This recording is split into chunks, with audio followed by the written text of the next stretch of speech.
మనం ప్రేమించుకోగలుగుతున్నామా అనే టాపిక్ అన్నమాట ఈరోజు. So very important topic for youngsters also. అంటే ఎవరైతే ఇంకా వివాహం చేసుకోలేదో, మరి వివాహం చేసుకోవాలనుకుంటున్న వారికి ఇది చాలా ఇంపార్టెంట్ టాపిక్ అన్నమాట. సో ఎందుకు ఇంపార్టెంట్ అంటున్నానంటే, మనం కేర్ తీసుకోవడం కానీ, మనల్ని మనం ప్రేమించుకోవడం కానీ మనకు రావాలి. ఎందుకు రావాలి అని అంటే, దీని మీదనే మనకు ఇతరులతో మనం ఎలా బిహేవ్ చేయాలి, ఎలా నడుచుకోవాలి, మనతో ఎలా ఉండాలి అనేది డిపెండ్ అయి ఉంటుంది. ఎప్పుడైతే మనల్ని మనము కరెక్ట్ గా ప్రేమించుకోగలుగుతామో, మనల్ని మనం కేర్ తీసుకోవడం కానీ, ఒకవేళ మనల్ని మనం కేర్ తీసుకోవడం మనకు రాలేదనుకోండి, మనం ఎలా ప్రేమించుకోవాలో మనకు తెలియలేదనుకోండి, అప్పుడు మనం ఇతరులతో ఎలా ఉండాలి, ఇతరులతో ఎలా బిహేవ్ చేయాలి, ఇతరులతో ఎలా మసులుకోవాలి అనేది మనకు తెలియదండి, మనకు రాదు. మనల్ని మనం ప్రేమించుకోవడం మనకు తెలిస్తేనే ఇతరులతో ఎలా ఉండాలి అనేది మనకు తెలుస్తుంది. మనం ప్రేమించుకునే దాన్ని బట్టే ఇతరులను ఎలా మనం ట్రీట్ చేస్తాం అనేది డిపెండ్ అయి ఉంటుంది అనమాట. బైబిల్ కూడా ఏం చెప్తుంది అని అంటే, మనల్ని మనం ప్రేమించుకోవడం చాలా ఇంపార్టెంట్ అని బైబిల్ కూడా చెప్తుంది అనమాట. బైబిల్లో అన్నిట్లో ముఖ్యమైన కమాండ్మెంట్స్, ముఖ్యమైన 2 కమాండ్మెంట్స్ మనకి ఇచ్చాడనమాట దేవుడు. యేసు ప్రభు వారు మనకు 2 కమాండ్మెంట్స్ ఇచ్చాడు. అవి ముఖ్యమైన కమాండ్మెంట్స్ అనమాట. మొదటి కమాండ్మెంట్ ఏంటి అంటే, నీ పూర్ణ హృదయంతో, పూర్ణ ఆత్మతో, పూర్ణ శక్తితో నీ దేవుడైన యెహోవాను ప్రేమింపవలెను, నిన్ను వలె నీ పొరుగు అని ప్రేమింపవలెను అనేది 2వ ఆజ్ఞగా మనకి ఇచ్చాడనమాట. ఒకవేళ మనల్ని మనం ప్రేమించుకునే సామర్థ్యం మనకు లేదనుకోండి, అప్పుడు ఇతరులను ప్రేమించే సామర్థ్యం కూడా మనకు ఉండదు. అంటే ఇతరులను అనంటే మన చుట్టుపక్కల వాళ్ళని కానీ, మన ఫ్యామిలీ మెంబర్స్ని కానీ, మరి ఇతరులను ఎవరినైనా మనం ప్రేమించగలగాలి అని అంటే, ఫస్ట్ మనల్ని మనం ప్రేమించుకోవడం రావాలి. మన మీద మనకి ఇంట్రెస్ట్ లేదనుకోండి, ఇతరుల మీద మనకి ఇంట్రెస్ట్ ఉంటుందా అండి? ఉండదు కదా. మనల్ని మనం టేక్ కేర్ చేయకపోతే, మనల్ని మనం చూసుకోవడం మనకు తెలియకపోతే, ఇతరులను చూసుకోవడం కూడా మనకు రాదు. కాబట్టి ఏమైనా ఆజ్ఞలలో ఒక ఆజ్ఞ ఏంటి అని అంటే, నిన్ను వల్లే నీ పొరుగు అని ప్రేమించమని దేవుని వాక్యం కూడా చెప్తుంది కదా. మనల్ని మనం ప్రేమించుకోలేకపోతే ఇతరులను ప్రేమించడం అసాధ్యం అనమాట. సో మనల్ని మనము ఎందుకు ప్రేమించుకోలేకపోతున్నాము? Why we are not able to love ourselves? మనల్ని మనం ఎందుకు ప్రేమించుకోలేకపోతున్నాము, మనల్ని మనం ఎందుకు ప్రేమించుకోలేకపోతున్నాము అని మనల్ని మనం ప్రశ్న వేసుకుంటే, మనము దేవుణ్ణి ప్రేమించలేకపోతున్నాం కాబట్టి మనల్ని మనం ప్రేమించలేకపోతున్నాం. సో దేవుణ్ణి ప్రేమించగలిగే సామర్థ్యం ఎవరికైతే ఉంటుందో వాళ్ళే తను తాను ప్రేమించుకునే సామర్థ్యం కూడా వాళ్ళకే ఉంటుంది. దేవుణ్ణి ప్రేమించగలుగుతారో ఆ వ్యక్తికే తన్ను తాను ప్రేమించుకునే సామర్థ్యం కలిగి ఉంటాడు. ఒక వ్యక్తిని చూసి దేవుణ్ణి ప్రేమించగలుగుతున్నాడా లేదా ఆ వ్యక్తి, లేకపోతే ఆ స్త్రీ కానీ, ఆ పురుషుడు కానీ, ఆ అమ్మాయి కానీ, అబ్బాయి కానీ దేవుణ్ణి ప్రేమించగలుగుతున్నాడా లేదా మనం తెలుసుకోవాలి అంటే, మొట్టమొదటి సైన్ ఏంటి అంటే, తన్ను తాను ప్రేమించుకోగలుగుతున్నాడా లేదా అనేది మనం చూడాలి. తన్ను తాను ప్రేమించుకోలేని వ్యక్తి, ఏ వ్యక్తి కూడా మరి దేవుణ్ణి ప్రేమించలేడు, ఇతరులను కూడా ప్రేమించలేడు. సో ఫస్ట్ మనము ఒక వ్యక్తిని చూసి ఆ వ్యక్తి దేవుణ్ణి ప్రేమించగలుగుతున్నాడా లేదా అని మనం తెలుసుకోవాలంటే, ఫస్ట్ తన్ను తాను ప్రేమించుకోగలుగుతున్నాడా లేదా అనేది మనం చూసి గ్రహించగలగాలి. ఏ వ్యక్తి అయితే తన్ను తాను ప్రేమించుకోలేడో ఆ వ్యక్తి దేవుణ్ణి ప్రేమించలేడు, ఇతరులను కూడా ప్రేమించలేడు. ఇప్పుడు చాలా మంది యవనస్తులు వివాహం చేసుకోవాలని, వారికి ఒక రైట్ పార్ట్నర్ కావాలని వాళ్ళు దేవుని సన్నిధానంలో ప్రేయర్ చేస్తుంటారు, ప్రార్థిస్తూ ఉంటారు, లేదంటే వాళ్ళు వెతుకుతూ ఉంటారు ఒక మంచి లైఫ్ పార్ట్నర్ నాకు కావాలి అని. సో ఆ టైంలో ఫస్ట్ మనము ఒక వ్యక్తిలో మనం ఒక లైఫ్ పార్ట్నర్ని చూస్ చేసుకోకముందు వాళ్ళలో ఏమేమి క్వాలిటీస్ కలిగి ఉండాలి, ఆ వ్యక్తి దేవుణ్ణి ప్రేమిస్తున్నాడా లేదా, తన్ను తాను ప్రేమించుకుంటున్నాడా లేదా అనేది తెలుసుకోవడానికి నేను కొన్ని విషయాలు చెప్తాను మీకు. వ్యక్తి అయితే దేవుణ్ణి ప్రేమించగలుగుతున్నాడో ఆ వ్యక్తే మరి తను తాను ప్రేమించుకోగలడు, ఇతరులను కూడా ప్రేమించగలడు. అంటే తన సహోదరులను కానీ, తన స్పౌస్ని కానీ, మరి పుట్టబోయే పిల్లలను కానీ, మరి తన కుటుంబ సభ్యులను కానీ, మరి చుట్టుపక్కల ఎవరినైనా ప్రేమించగలిగే సామర్థ్యం కలిగి ఉంటాడు ఎప్పుడైతే ఆ వ్యక్తి దేవుణ్ణి ప్రేమించగలుగుతాడు. హల్లెలూయా. సో మరి ఆ వ్యక్తి దేవుణ్ణి ప్రేమిస్తున్నాడా లేదా మనం ఎలా గ్రహించగలం? మరి దేవుడు నిజముగా ఆ వ్యక్తిలో ఆ వ్యక్తికి దేవుని పట్ల ప్రేమ ఉందా లేదా అని మనం ఎలా గ్రహించగలం అంటే నేను ఇప్పుడు మనము వాక్య భాగంలో నుంచి కొన్ని వర్సెస్ నేను చదువుతాను. యోహాను సువార్త 14వ అధ్యాయము 15వ వచనం నుంచి చదువుతున్నాను. మొదటి యోహాను 14:15 చదువుతున్నాను. మీరు నన్ను ప్రేమించిన ఎడల నా ఆజ్ఞలను గైకొందురు. ఇక్కడ మళ్ళీ 21 మళ్ళీ చదువుతున్నాను, 14:21 చదువుతున్నాను. 14వ అధ్యాయము 21వ వచనం. నా ఆజ్ఞలను అంగీకరించి వాటిని గైకొనువాడే నన్ను ప్రేమించువాడు. నన్ను ప్రేమించువాడు నా తండ్రి వలన ప్రేమింపబడును. నేనును వానిని ప్రేమించి వానికి నన్ను కనపరుచుకొందునని చెప్పాను. సో ఇక్కడ ఏమంటున్నాడు, నా ఆజ్ఞలను అంగీకరించి వాటిని గైకొని వాడే నన్ను ప్రేమించువాడు. నన్ను ఇక్కడ యోహాను సువార్త 14వ అధ్యాయము 15వ వచనము 21st వర్స్ నేను చదివితే దాంట్లో ఏముంది, నన్ను ప్రేమిస్తే నా ఆజ్ఞలను గైకొంటారనింది 15th వర్స్ లో. 21st లో ఏముంది, 21st లో నా ఆజ్ఞలను అంగీకరించి వాటిని గైకొందురు అని ఉంది. 21st లో నా ఆజ్ఞలను అంగీకరించి, నన్ను ప్రేమిస్తే నా ఆజ్ఞలను అంగీకరించి వాటిని గైకొందురు అని ఉంది కదా. సో దేవుణ్ణి ప్రేమించే వ్యక్తి ఎలా ఉంటాడు, దేవుణ్ణి ప్రేమిస్తున్నాడా లేదా అని మనం తెలుసుకోవాలంటే ఎలా తెలుసుకోవాలి అని అంటే, ఆ వ్యక్తి మొట్టమొదట దేవుని యొక్క ఆజ్ఞలను గైకొనడానికి ఇష్టపడతాడు, దేవుని ఆజ్ఞలను పాటిస్తాడనమాట. ఆ వ్యక్తి దేవుని నుంచి స్వరాన్ని వినగలుగుతాడు, దేవుని స్వరాన్ని వినగలుగుతాడు, దేవుని వాక్యానికి లోబడతాడు. ఆ వ్యక్తి దేవుని వాక్యానికి లోబడతాడు, దేవుని ఆజ్ఞలను గైకొంటాడు. హల్లెలూయా. ఇంకొకటి ఏం క్వాలిటీ ఉంటది ఆ వ్యక్తిలో అని అంటే, తండ్రైన దేవుని కుమారుని యొక్క సిలువ ఎత్తుకొని యేసుక్రీస్తుని వెంబడిస్తాడు అనమాట. సో ఫస్ట్ క్వాలిటీ, దేవుని ప్రేమించే వ్యక్తికి ఫస్ట్ ఉండవలసిన క్వాలిటీ ఏంటంటే దేవుని నుంచి వినగలగాలి, తర్వాత దేవుని యొక్క వాక్యానికి లోబడాలి, తర్వాత దేవుని వాక్యానికి లోబడతాడు, దేవుని ఆజ్ఞలను గైకొంటాడు, దేవుని కుమారుడైన యేసుక్రీస్తు యొక్క సిలువను ఎత్తుకొని యేసుక్రీస్తు ప్రభువాన్ని వెంబడిస్తాడనమాట. సో ఎవరెవరికైతే ఈ క్వాలిటీస్ ఉంటాయో ఆ వ్యక్తి దేవుణ్ణి ప్రేమిస్తున్నాడని తెలుసుకోవచ్చు మనం. ఆ విధంగా దేవుణ్ణి ప్రేమిస్తున్నాడు ఈ వ్యక్తి అని మనం తెలుసుకోవచ్చు. ఎందుకు ఈ క్వాలిటీస్ ఉంటేనే మరి ఆ వ్యక్తి దేవుణ్ణి ప్రేమించినట్టు అని మీరు నన్ను అడగొచ్చు. ఏ వ్యక్తిలో అయితే పరిశుద్ధాత్మ దేవుడు ఉంటాడో ఆ వ్యక్తే దేవుని నుంచి వినగలడు, ఆ వ్యక్తే దేవుని యొక్క ఆజ్ఞలను పాటించగలడు, దేవుని వాక్యానికి లోబడగలడు, ఆ వ్యక్తే దేవుని యొక్క సిలువను ఎత్తుకొని యేసుక్రీస్తు ప్రభువాన్ని వెంబడించగలడు. సో ఏ వ్యక్తిలో అయితే పరిశుద్ధాత్మ దేవుడు ఉంటాడో ఆ వ్యక్తి మట్టుకే ఇవన్నీ పాటించగలడు, ఇవన్నీ చేయగలడు. హల్లెలూయా. ఏ వ్యక్తిలో అయితే పరిశుద్ధాత్మ దేవుడు ఉండడో ఆ వ్యక్తి దేవుని స్వరాన్ని వినలేడు, దేవుని వాక్యానికి లోబడలేడు, దేవుని ఆజ్ఞలను పాటించలేడు, యేసుక్రీస్తు ప్రభువారి సిలువను ఎత్తుకొని యేసుక్రీస్తు వారిని వెంబడించలేడు.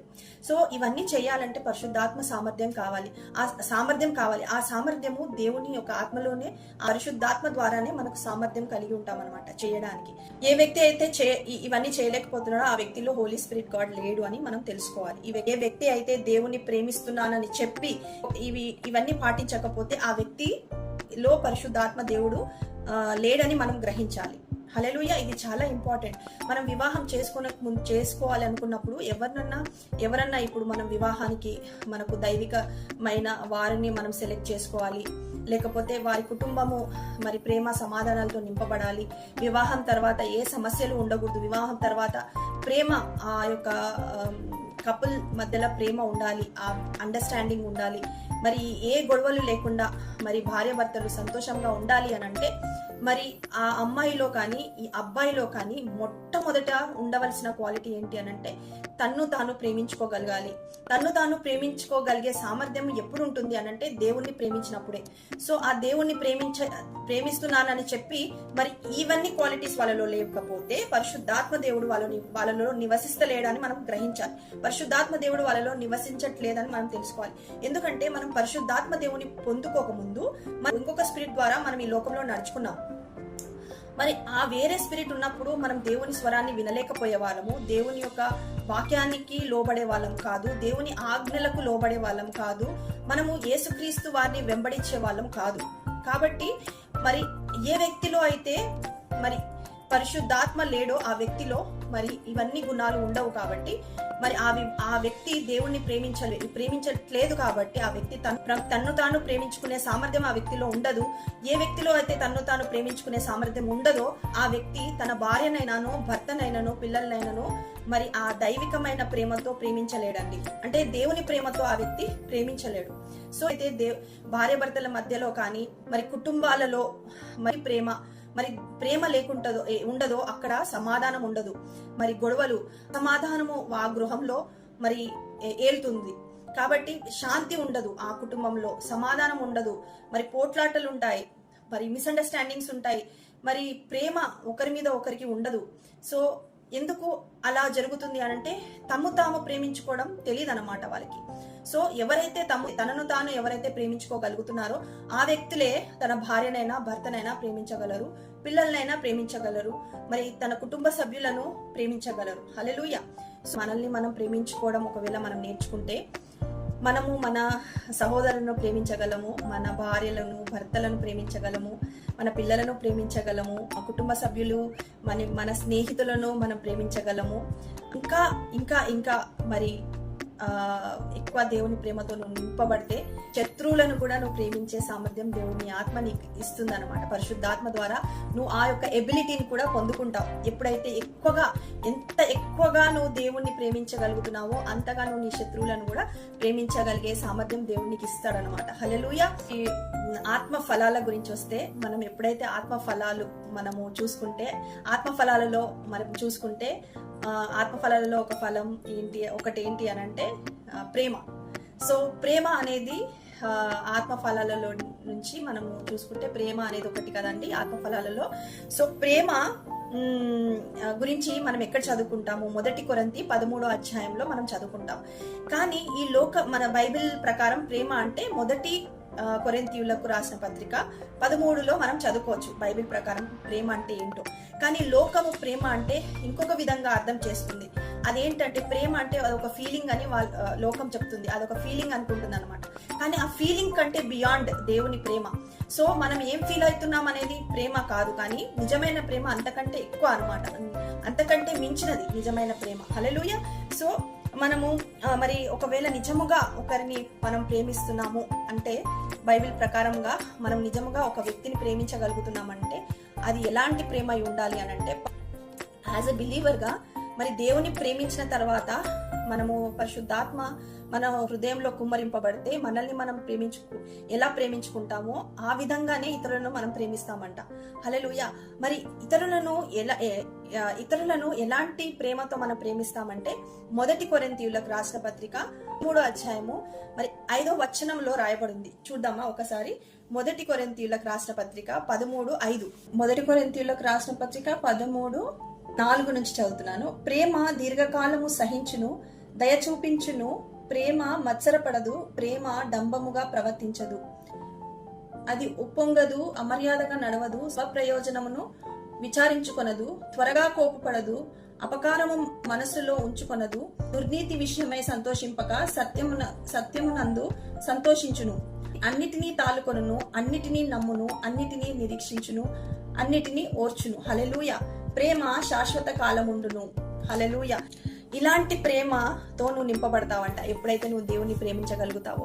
హల్లెలూయా. ఎప్పుడైతే ఒక వ్యక్తి దేవుణ్ణి ప్రేమిస్తున్నాడంటే ఈ లోక సంబంధమైన ప్రేమ అతనిలో ఉండదు, కానీ ఆ యొక్క స్త్రీలో కానీ ఆ పురుషుల్లో కానీ ఉండదు, కానీ నిజమైన దైవికమైన ప్రేమ ఆ వ్యక్తిలో ఉంటుంది. ఆ ప్రేమ మరి 1 కొరింథీ 13వ అధ్యాయము 4-5లో రాయబడిన గుణాలన్నీ కూడా ఆ వ్యక్తిలో ఉంటాయి. అలాంటి ప్రేమతో మనం నింపబడతామంట. అది మన వలన కలిగింది కాదు, పరిశుద్ధాత్మ అంటే దేవుడు ప్రేమ అయి ఉన్నాడు కదా. హల్లెలూయా. సో దేవుడు ప్రేమ అయి ఉన్నాడు. మరి ఆయన లో నుంచి ఒక భాగము మనలోకి వచ్చేసింది. హల్లెలూయా. ఆయనలో నుంచి ఒక భాగం అంటే ప్రేమలో నుంచి, అంటే ఆ దేవుడి ప్రేమ అయి ఉన్నాడు, ఆయనలో నుంచి ఒక భాగం మనలో నివసిస్తుంది. కాబట్టి మనము ఇలాంటి గుణాలతో, ఇలాంటి నేచర్ తో మనం నింపబడుతున్నామంట. ఆయన ప్రేమ మన హృదయంలో కుమ్మరింపబడుతుంది కదా. ఆ ప్రేమ మరి 1 కొరింథీయులకు రాసిన పత్రిక 13వ అధ్యాయము మరి 4-5 అనే ఆ గుణాలు మనలో ఉంటాయన్నమాట. సో అందుకనే మనము ప్రేమించేది ఒకలాగా ఉంటుంది, లోక సంబంధమైన ప్రేమ ఒకలాగా ఉంటుంది. సో దేవుడు మరి అదే చెప్తున్నాడు అనమాట, మనకి ఇలాంటి ప్రేమ మనలో నింపబడుతుందంట ఆ దేవుని ప్రేమించడం ద్వారా. సో దేవుని ప్రేమించగలుగుతున్నాము కాబట్టి అలాంటి ప్రేమ మన హృదయంలో కుమ్మరింపబడి మనల్ని మనం ప్రేమించుకోగలుగుతున్నాము. మనల్ని మనం ప్రేమించుకోగలగడం ద్వారా ఇతరులకు కూడా ఆ ప్రేమను ఎక్స్టెండ్ చేయగలుగుతున్నాం. హల్లెలూయా. సో ఎవరిలో అయితే మరి దేవుని ప్రేమించగలిగి పూర్ణ హృదయంతో, ఎవరైతే దేవుని పూర్ణ హృదయంతో, పూర్ణ ఆత్మతో, పూర్ణ శక్తితో ప్రేమించగలిగే సామర్థ్యం ఉంటుందో ఆ వ్యక్తి తన్ను తాను ప్రేమించుకోగలుగుతాడు. తన్ను తాను ప్రేమించుకున్న వ్యక్తే మరి స్త్రీ కానీ పురుషుడు కానీ మరి ఇతరులకు కూడా మరి ఆ ప్రేమను ఎక్స్టెండ్ చేయగలుగుతాడు అనమాట. హల్లెలూయా. సో దేవుని పరిశుద్ధాత్మ లేకుండా దేవుని మనం ప్రేమించలేము. హల్లెలూయా. సో దేవుని పరిశుద్ధాత్మ మనలోకి రాకముందు వేరే ఒక ఆత్మ ద్వారా మనం నడిపింపబడ్డాము. సో ఇప్పుడు పరిశుద్ధాత్మ దేవుడు మనలో ఉండడం ద్వారానే మనము దేవుని ప్రేమించగలుగుతున్నాం. హల్లెలూయా.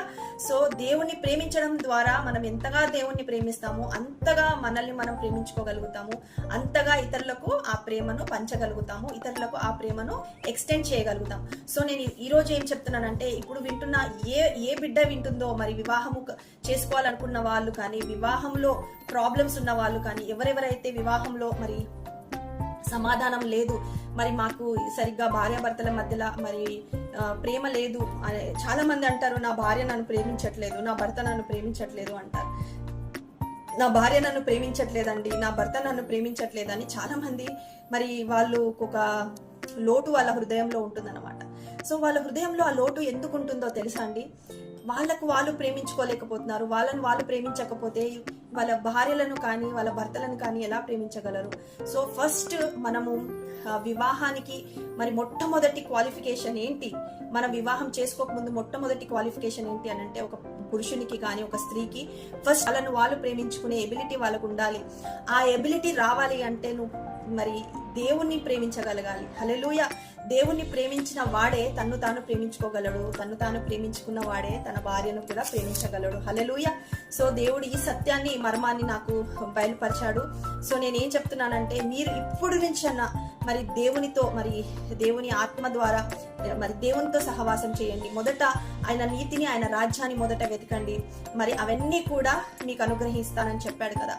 సో ఫస్ట్ మీరు మీ వివాహానికి మరి ఏదో నాకు వయసు వచ్చేసింది కదా, నేను వివాహం చేసుకోవడానికి మరి నా వయసు అయిపోతుందని తొందరపడి మరి ఏదో బాహ్య రూపమైన మరి బాహ్యంగా ఒకరు బాగున్నారనో, ఫైనాన్షియల్లీ వెల్ సెటిల్డ్ అనో, లేకపోతే మంచి ఉద్యోగం ఉందనో, లేకపోతే చూడడానికి అందంగా ఉన్నారనో ఏదో విషయానికి మీరు పడిపోదండి. ఫస్ట్ మనం వివాహం చేసుకోకముందు ఫస్ట్ మనం చూడాల్సిన క్వాలిటీ, ఒక పురుషుల్లో ఒక స్త్రీలో ఏం చూడాలి అని అంటే, ఒక పురుషుల్లో ఒక స్త్రీలో ఫస్ట్ మనం చూడవలసిన క్వాలిటీ ఏంటంటే, ఆ వ్యక్తి దేవుణ్ణి ప్రేమిస్తున్నారా లేదా, ఆ స్త్రీ కానీ ఆ పురుషుడు కానీ దేవుణ్ణి ప్రేమిస్తున్నారా లేదా ఫస్ట్ చూసుకోవాలి. So God bless you all. దేవుడు మిమ్మలను ఈ వాక్యం ద్వారా దేవుడు మిమ్మల్ని దీవించును గాక. ఈ వాక్యం ద్వారా అనేక మంది జ్ఞానం పొందుకున్నారని నేను నమ్ముతున్నాను.